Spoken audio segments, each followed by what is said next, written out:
siswa mampu menentukan perkiraan nilai berat dan mencontohkan hasil pengamatan pada skala berat. Kemudian yang ketiga, melakukan praktikum benar-benar. Siswa dapat mengikuti prosedur kerja sesuai petunjuk serta menggunakan alat dan bahan yang dipelajari. Yang keempat adalah mengamati dan mencatat data. Siswa mampu melakukan pengamatan dengan teliti dan mencatat secara sistematis. Yang terakhir nomor 5 yaitu menyusun laporan praktikum. Siswa dapat membuat laporan yang membuat hasil dan kesimpulan berdasarkan percobaan yang telah dilakukan. Nah, itu teman-teman dari apa yang sudah kita sampaikan. Untuk keseruan dari praktikum kami ada di video berikutnya. Dan alat-alat yang digunakan ini ada kertas lapus, ini pipet, elektroda karbon, gunting, isolasi, baterai, ekstrak kunyit, ekstrak mawar, tisu, pipa U, dan tabung reaksi gas kimia. Terus ada corong, statif dan klem, serta ada kabel, plat tetes dan indikator universal. Langkah pertama, kita menuangkan larutan CuSO4 ke dalam gelas kimia sebanyak 75 ml. Hal yang sama, kita mengambil larutan Ki sebanyak 75 ml ke dalam gelas kimia. Ini ada 75 ml larutan CuSO4 dan kita akan masukkan ke dalam tabung. Ini kita menggunakan corong. Masukkan sedikit demi sedikit agar tidak berlebihan.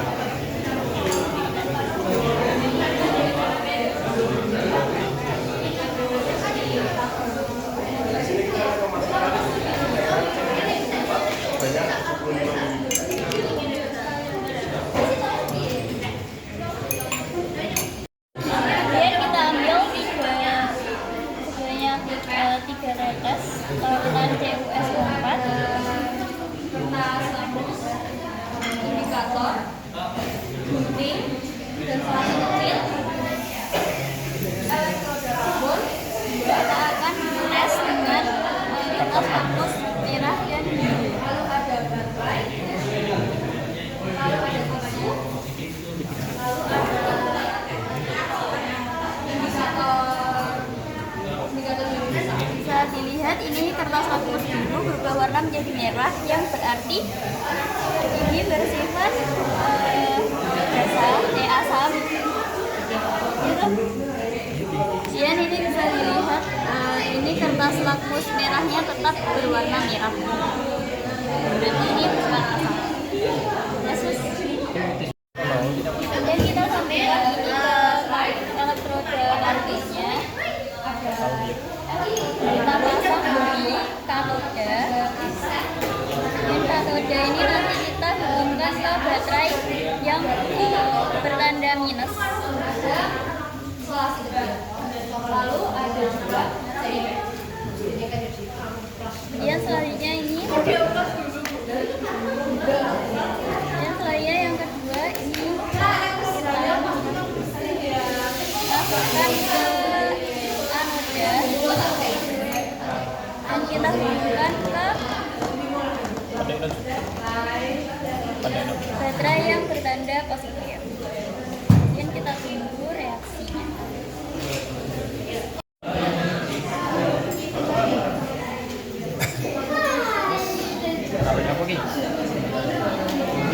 Ingin tanya gitu, time lapse. Katoda yang bikin. Ya, dapat dilihat ini di katoda, ini larutan CuSO4. Di sini terdapat endapan Cu. Kemudian di anoda ini terdapat oksigen, gelembung oksigen. Kemudian setelah kita lakukan percobaan elektrolisis, kita ambil lagi sebanyak 3 tetes untuk kita tes dengan kertas lapus.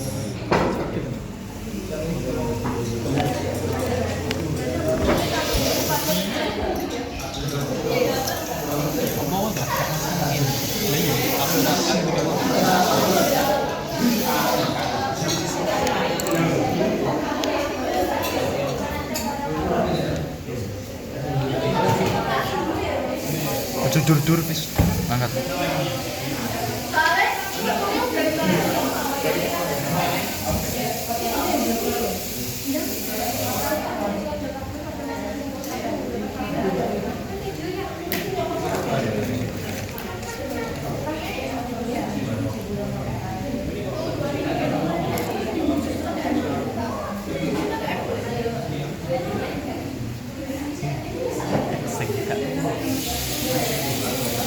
Bisa dilihat ini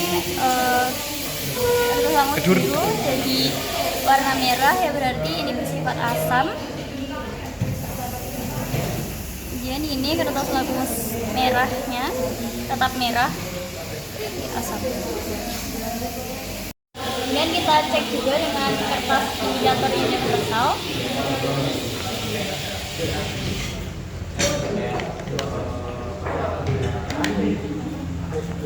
Kita samakan dengan indikator yang ada di dalam wadahnya.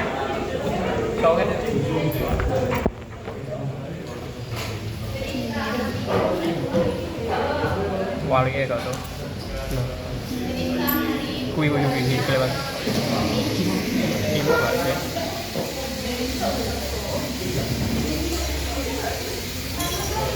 Oke. Jadi ini sama dengan pH yang 5 yang berarti ini bersifat asam. Oke. Selanjutnya kita memasukkan larutan KI ke dalam pipa.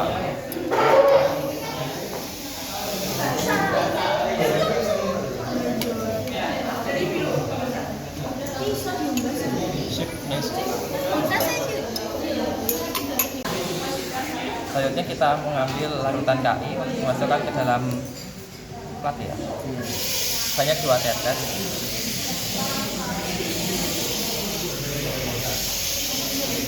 Yang 2 tetes tambahin nih. Boleh, 3, 3 4 4 4 bar. Wes. Kemudian kita cek dulu ini larutan sebelumnya dengan kertas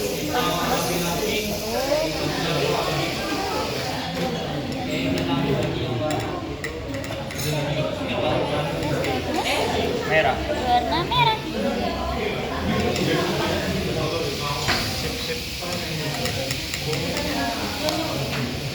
Wes gak usah berani. Sebelum Nah ini tadi bekas apa? Bekas apa gimana? Dan kalau aku papan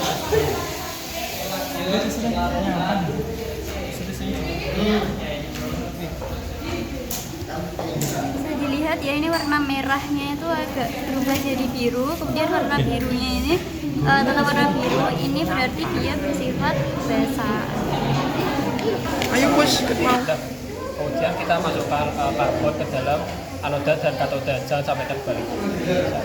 Siapa? Kemudian kita akan menunggu reaksi elektrolisisnya.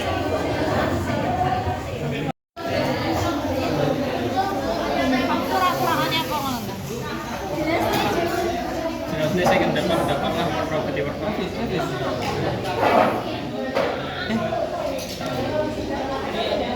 Bisa dilihat ini dalam katoda itu terdapat gasnya itu yang merupakan gas hidrogen. Kemudian ini bisa dilihat dalam anoda itu terbentuk endapan berwarna merah, ini merupakan warna dari iodin. Enggak. Kemudian kita tes juga setelah 5 elektrolisis ya, kita ambil.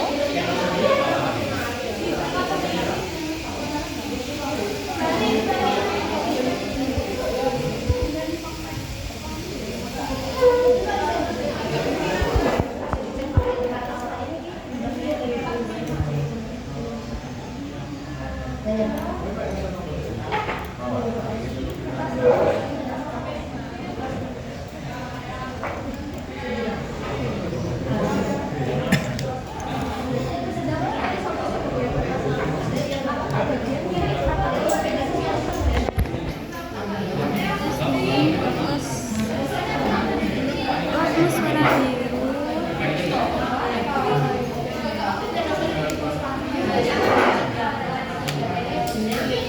Kabel joner ini sih. Ini kertas lakmus warna Merah. merah. Hasilnya kok. Biru. Bisa dilihat kertas lakmus warna merahnya berubah menjadi warna biru dan kertas lakmus birunya tetap biru. Ini berarti dia bersifat basal. Kita cek juga dengan basal.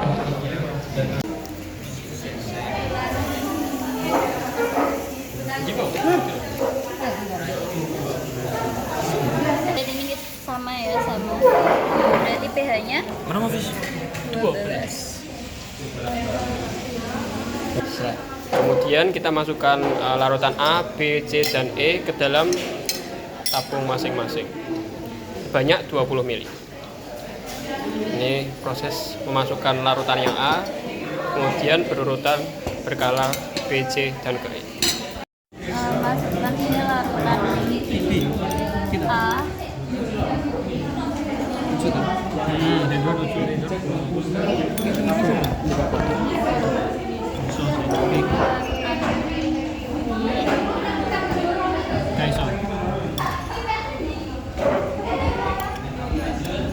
Berarti 10 man. Kita cek dengan lakmus merah dan biru.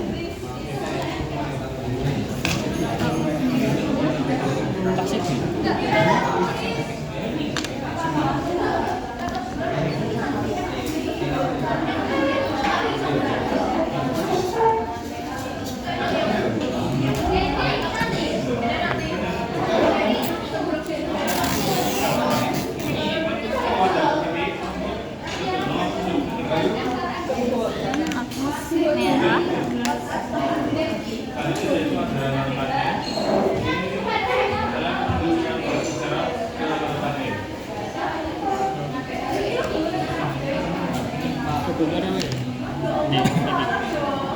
Di sini deh.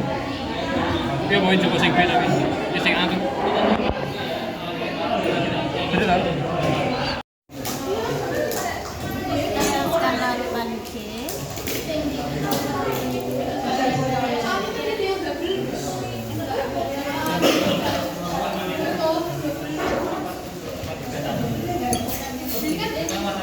Kita cek dengan lakmus Kertas lakmus biru.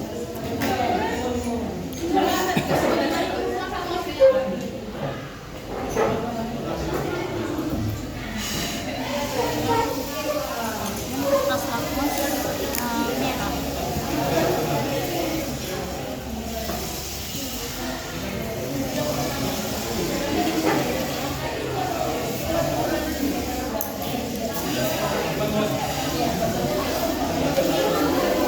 Kita ambil larutan D.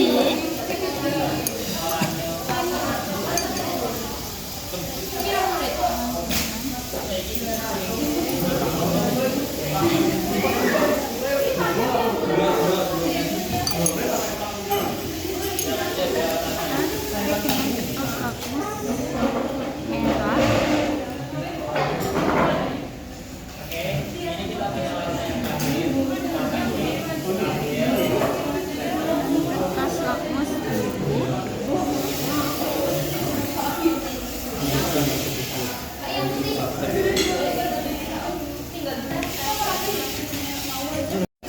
Yang E kita cek.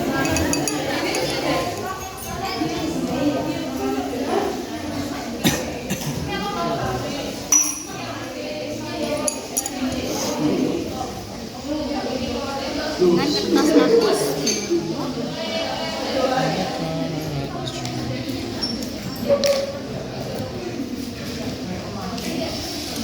Kertas lakmus merah.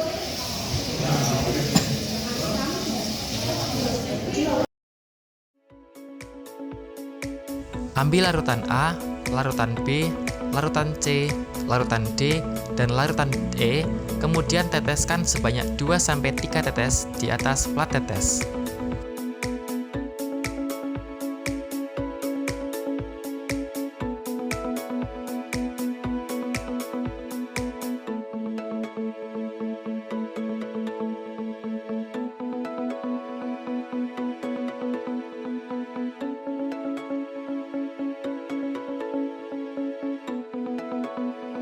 Setelah semua larutan sudah diteteskan ke dalam plat tetes, kemudian ambil ekstrak kunyit dan teteskan sebanyak 2-3 tetes ke masing-masing larutan.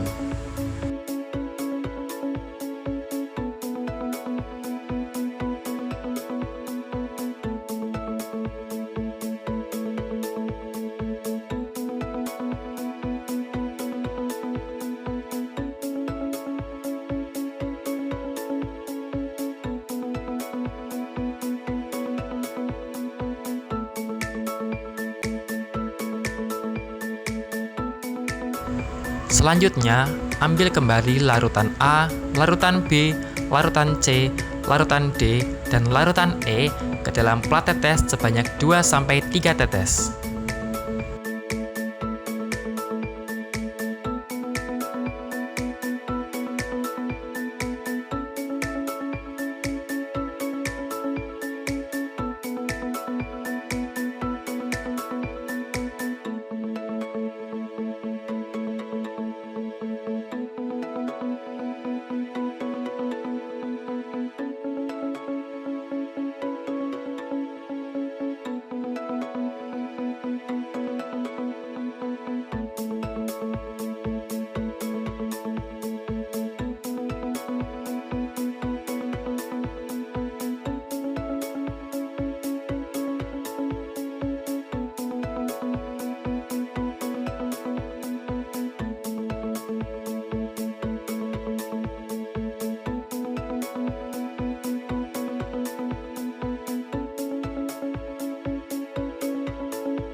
Setelah semua larutan sudah diteteskan ke dalam plat tetes, ambil ekstrak mawar, kemudian teteskan sebanyak 2-3 tetes ke semua larutan.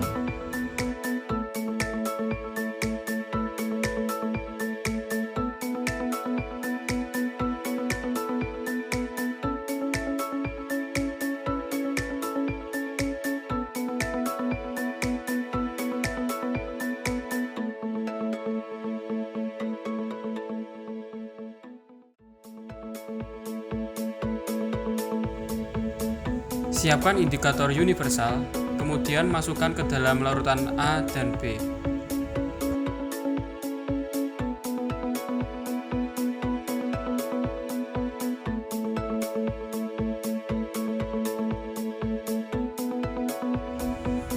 Diketahui bahwa larutan A mempunyai pH sama dengan 7.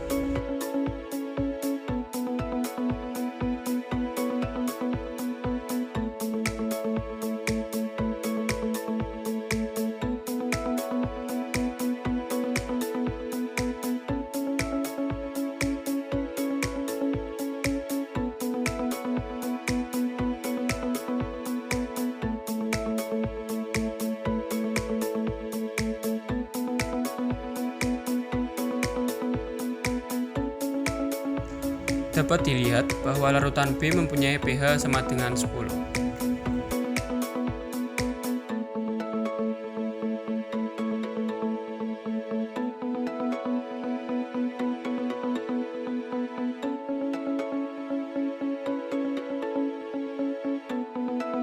Selanjutnya, siapkan larutan C dan ambil indikator universal, kemudian masukkan ke dalam larutan C.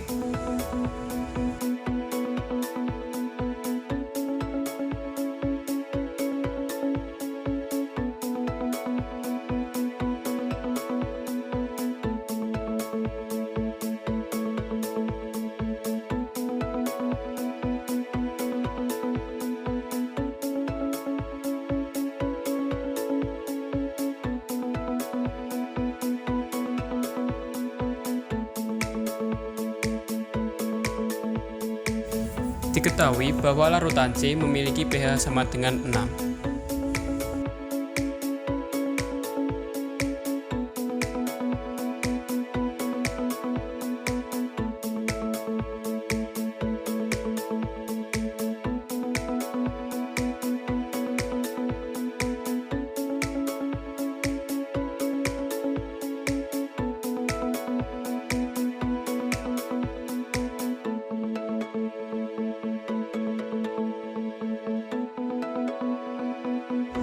Setelah itu, siapkan larutan D dan masukkan indikator universal ke dalam larutan D.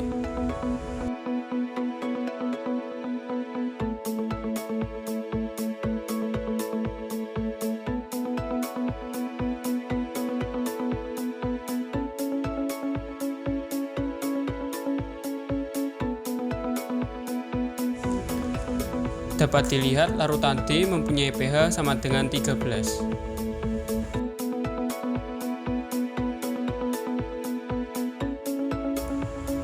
Siapkan larutan E. Setelah itu, masukkan indikator universal ke dalam larutan E.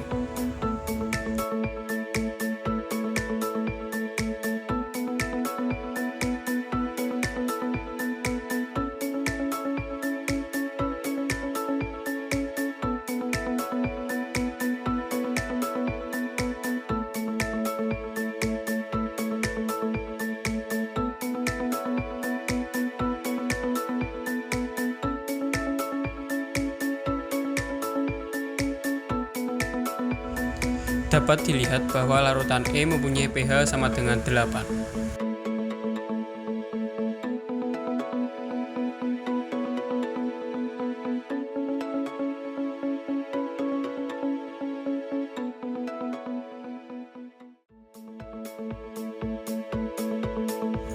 Selanjutnya, ambil larutan A dan larutan B. Kemudian, teteskan ke 4 bagian plat tetes yang berbeda sebanyak 2-3 tetes.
Kemudian, masukkan indikator metil merah atau MM, metil jingga atau MO, bromtimol biru atau BTB, dan fenolftalein atau PP.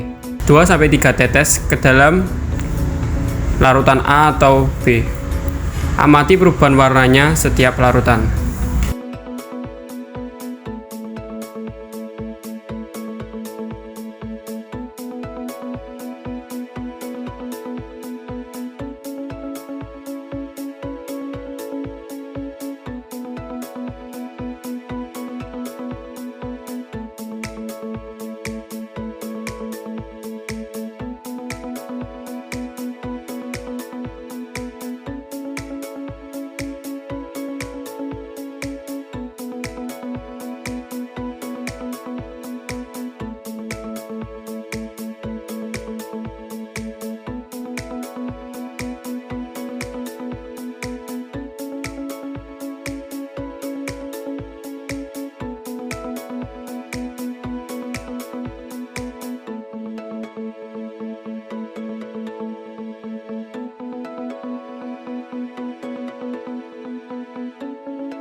Selanjutnya, kita lakukan hal yang sama kepada larutan C, larutan D, dan larutan E.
Nah, berikut adalah hasil dari data pengamatan dari kelompok 2 kelas 1 di mana kita mengidentifikasi larutan asam basa menggunakan ketak lakmus dengan larutan A, B, C, dan E.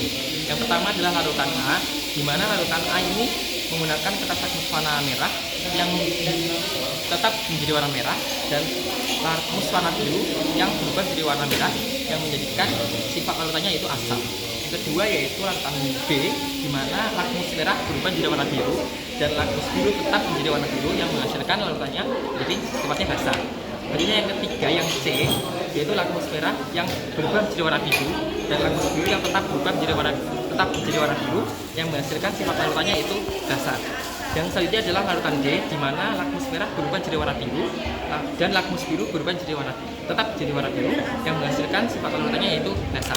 Dan yang terakhir yaitu larutan E, di mana lakmus merah berubah menjadi warna biru dan lakmus biru tetap menjadi warna biru yang menghasilkan sifat larutannya yaitu basa.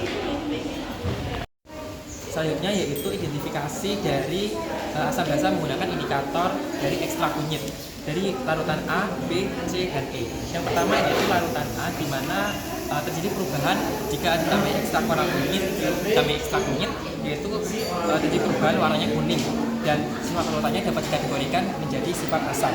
Yaitu larutan B yang selanjutnya, di mana larutan B ini berubah menjadi kuning kecoklatan, di mana dapat disimpulkan biasanya sifat larutannya itu basa.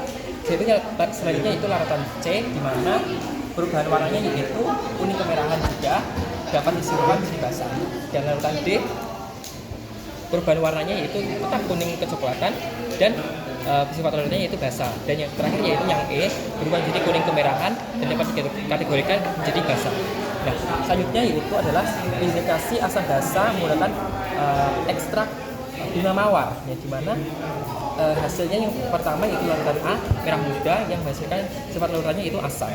Yang kedua yaitu larutan B, hijau keruh menghasilkan sifat larutannya itu basa. Larutan C, perubahan warnanya kuning menghasilkan basa. Dan larutan D, perubahan warnanya kuning pekat menghasilkan sifat larutannya basa. Dan yang terakhir yaitu larutan E, di mana perubahan warnanya ekstrak bunga mawarnya adalah kunyit, ekstrak bunga mawar itu adalah warna kuning, yaitu adalah basa. Selanjutnya yang terakhir yaitu identifikasi asam basa menggunakan indikator universal, di mana larutan A ini menghasilkan pH 7, larutan B menghasilkan pH 10, larutan C menghasilkan pH 8, larutan D menghasilkan pH 13, dan larutan E menghasilkan pH 8.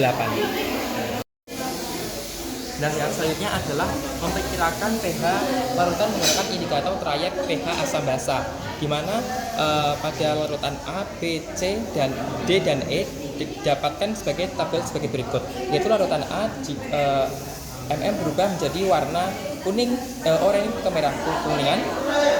MO berubah menjadi warna orange, BTB berubah menjadi warna hijau pekat, PP berubah tetap jadi warna bening dengan rentang pH 6 sampai 7. Selanjutnya yaitu larutan B, di mana MM berubah menjadi warna kuning, MO berubah menjadi warna orange, BTB berubah menjadi warna biru, dan PP berubah menjadi merah muda, di mana rentang pH-nya yaitu 8,3 sampai 10. Selanjutnya yaitu larutan C, di mana MM berubah menjadi warna orange, MO berubah menjadi warna orange, BTB berubah menjadi warna hijau, PP tetap menjadi warna bening. Dapat disimpulkan rentang pH-nya yaitu 6 sampai 7. Selanjutnya adalah larutan D, di mana MM berubah menjadi warna orange, MO berubah menjadi warna orange pekat, BTB berubah menjadi warna biru, PP berubah menjadi warna ungu. Dapat disimpulkan rentang pH-nya yaitu 11 sampai 12. Selanjutnya yang terakhir adalah larutan E, di mana MM berubah menjadi warna orange kekuningan, MO berubah menjadi warna orange pekat, BTB menjadi warna biru, PP tetap menjadi warna bening. Dapat disimpulkan bahwasanya rentang pH di larutan E yaitu 7,6 sampai 8,3. Nah, tadi adalah sebuah rangkaian dari praktikum di kelompok 2 kelas 2 kelas 1. Terima kasih telah menonton sampai akhir. Akhir kata, wassalamualaikum warahmatullahi wabarakatuh.